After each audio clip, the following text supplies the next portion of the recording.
Hello, it's me, GhostCritic, with another vlog video. This is starting to becoming a little bit of a habit, but they seem to be quite popular. Gotten quite a lot of views on them, so quite a few thumbs up, so I'm happy. I'll do some more for you.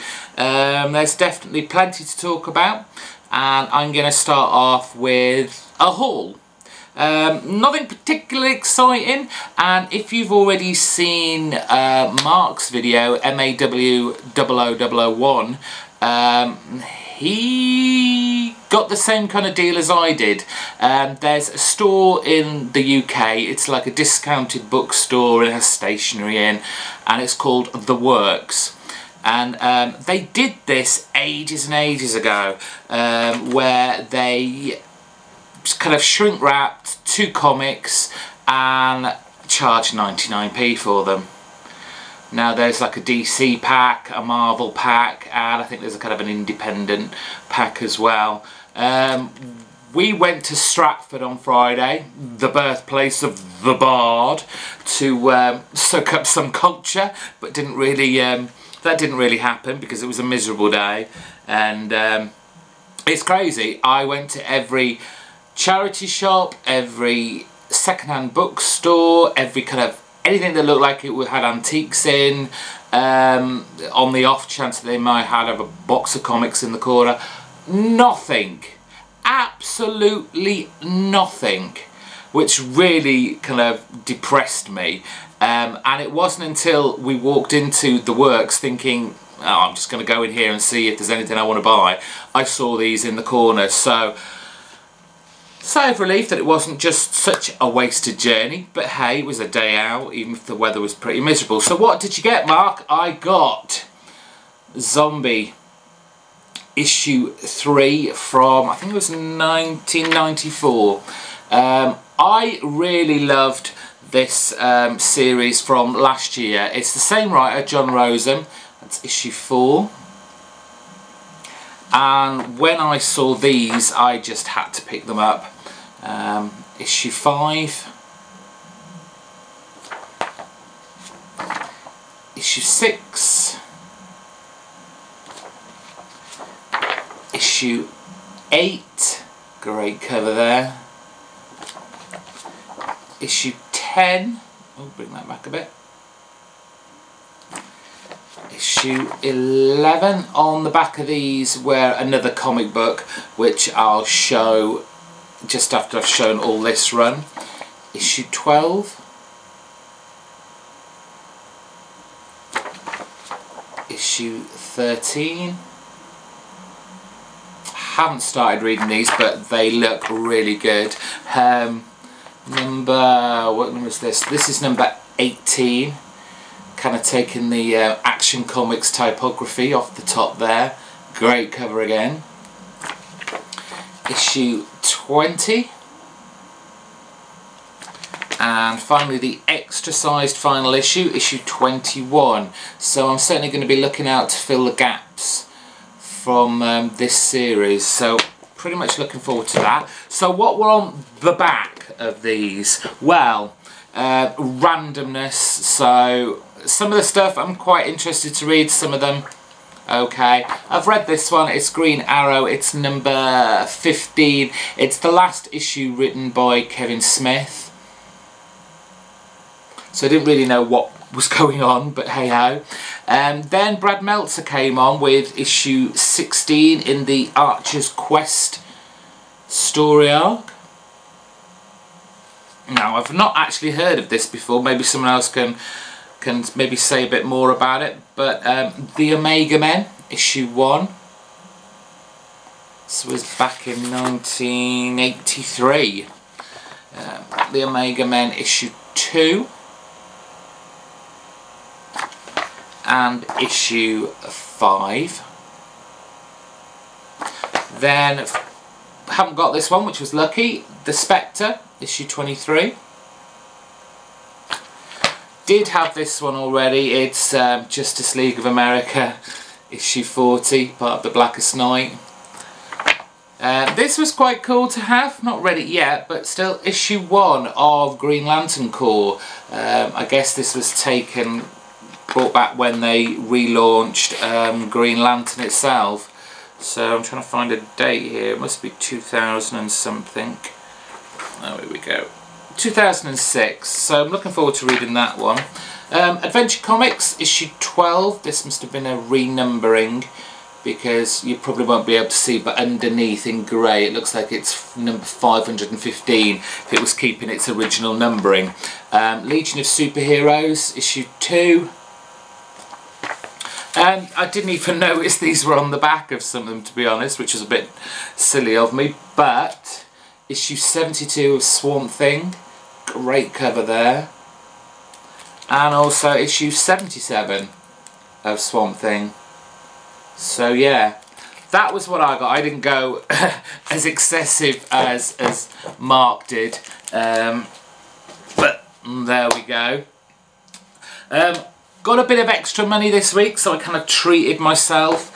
Where is it? So I bought the last trade of DMZ. This collects the last 6, I think it's 6 or 7 issues of this great run on Vertigo from Brian Wood. Look, I've almost finished it, and it's just been a nice conclusion.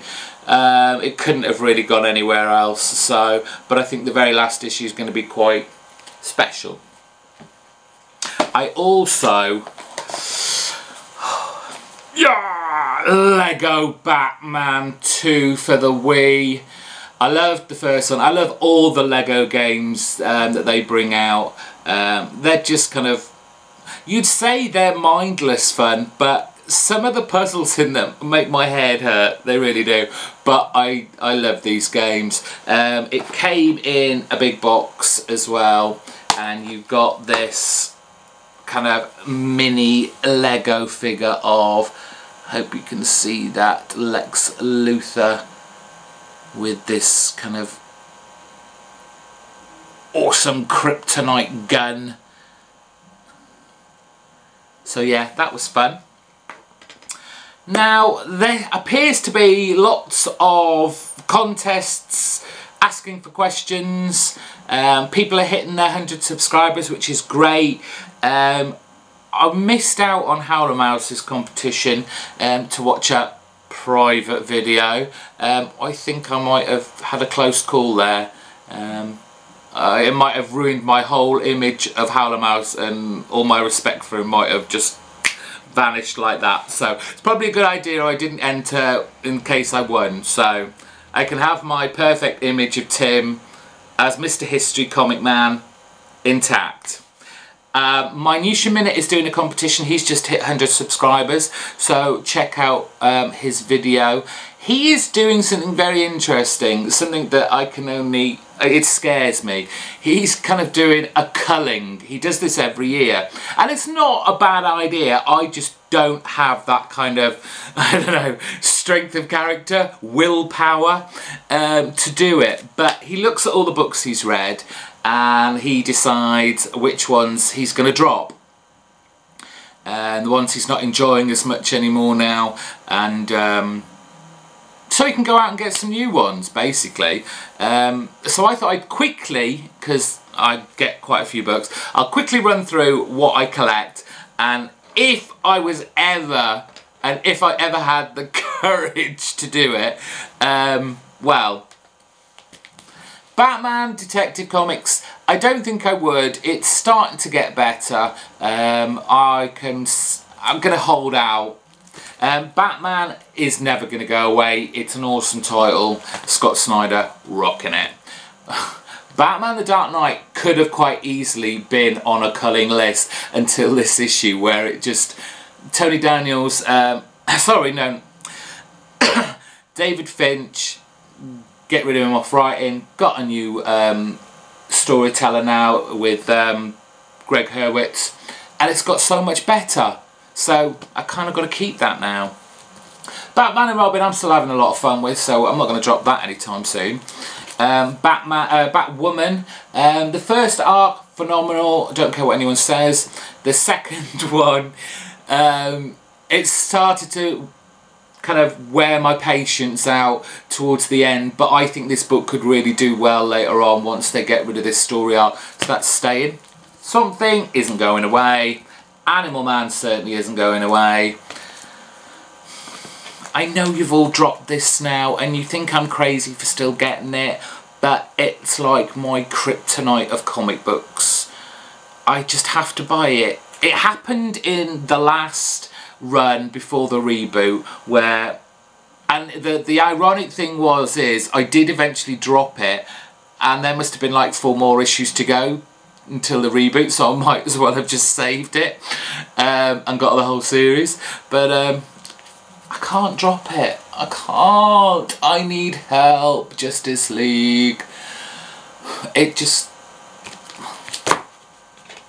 I know what you're all saying. I know. Justice League Dark, especially now Jeff Lemire's on here, this isn't getting dropped anytime soon. And shame on you, Sean, for choosing iVampire over this. Though I would like to start picking up iVampire. Green Lantern's an odd one. I loved the run before the reboot. And, you know, the whole Blackest Night, just stratosphere, zoomed up there, amazing storytelling by Jeff Johns. There is a spark missing. It's not a bad comic, but there is something missing and I can't put my finger on it, but it's not going to be dropped.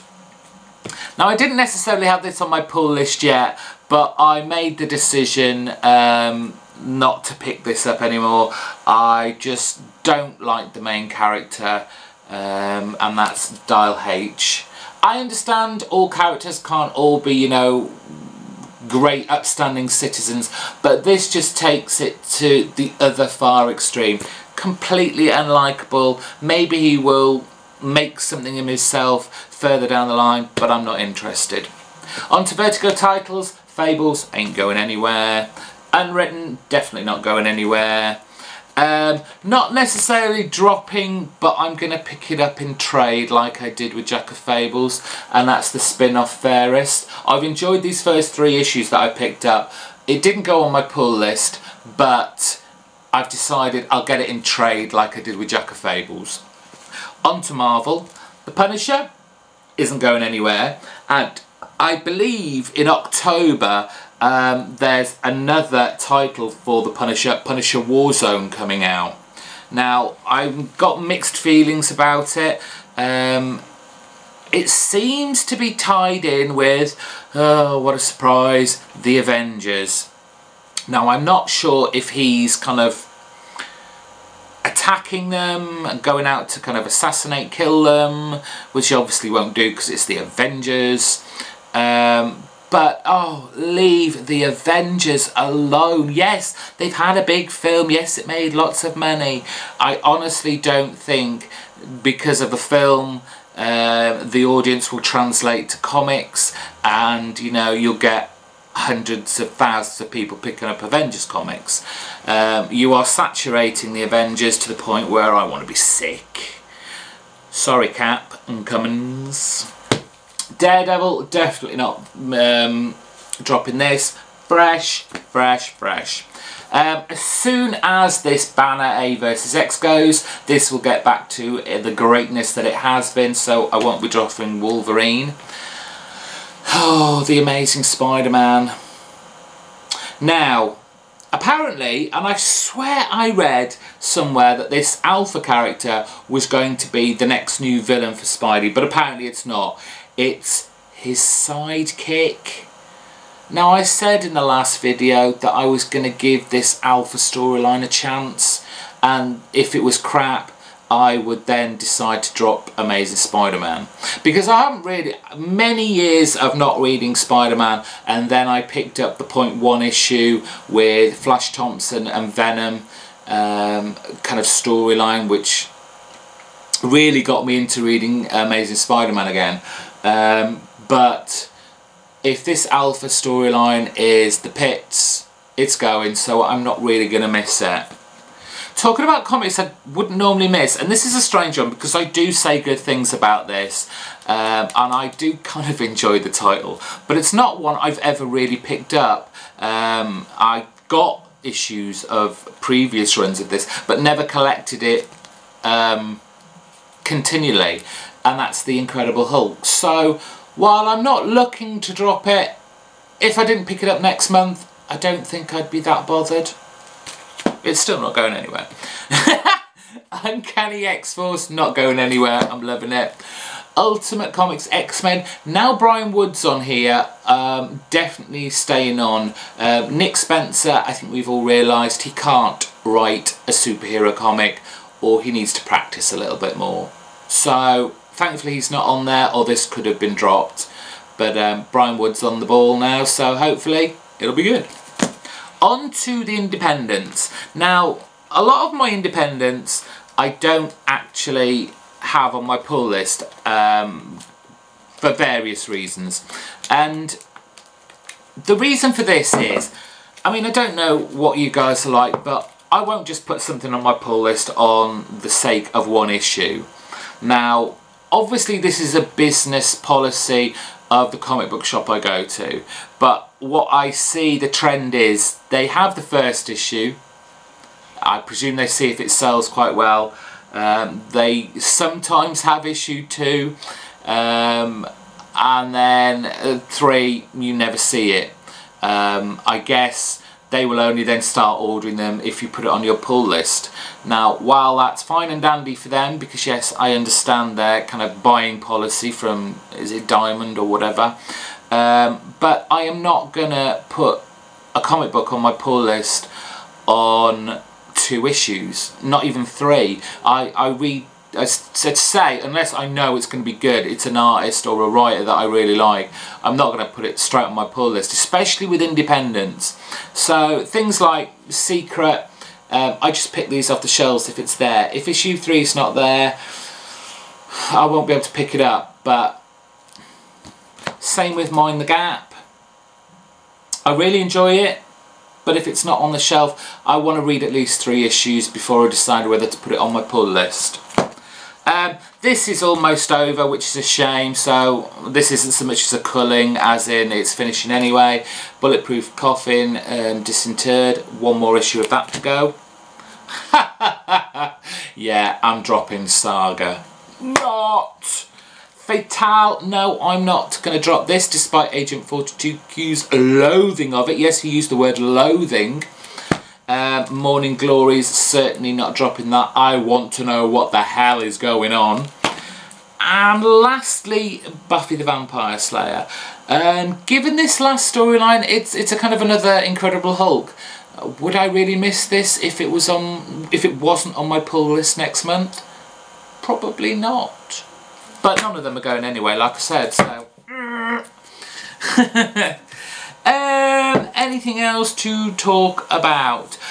Check out Sleepy Reader 666. I believe he's just hit 100 subscribers, so he's asking for questions to do a kind of special video on. Agent 42Q, I think just for the hell of it, by the sounds of it, is doing a question and answer. So go out and check his channel out and send him some questions. I'm sure there's some more competitions going on, but I'm having so much problems with YouTube at the moment. I really don't like the homepage. Remember when, you know, the channels you subscribe to used to come in a line, so all you sort of like, say, Minutia Minute, over the last week he'd done, say, 3 or 4 videos, you would have them in a long strip. And as you watch them, you could then delete them off that playlist and it'd work its way down.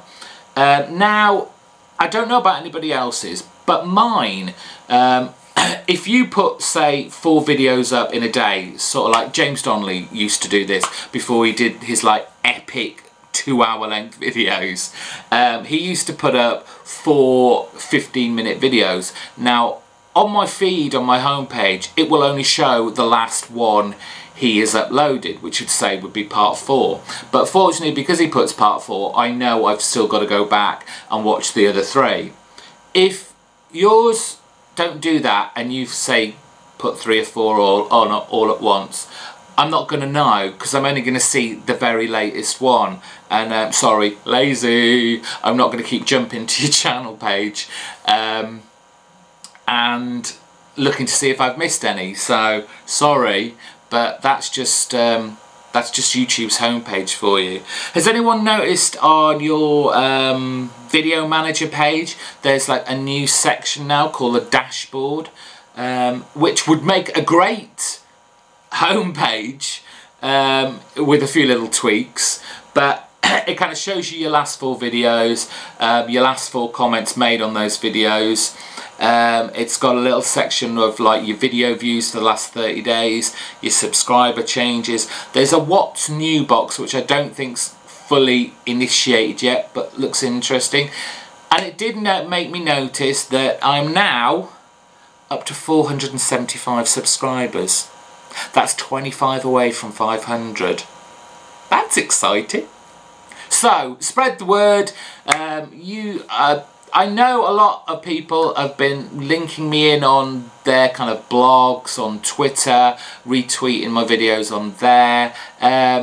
Just spread it out there. I don't care. I've been on all sorts of places now and got into all sorts of trouble, but I don't care anymore. I'd like to make 500. I know I say it doesn't matter, but wouldn't it be nice to have 500 subscribers? I know not all those 500 subscribers are watching, otherwise all my videos would be up to 500 views. But hey, it's a nice round number, he says, doing an oval. Round number. I'm rambling now. It's a vlog. What do you expect? I'm going to go now. Goodbye.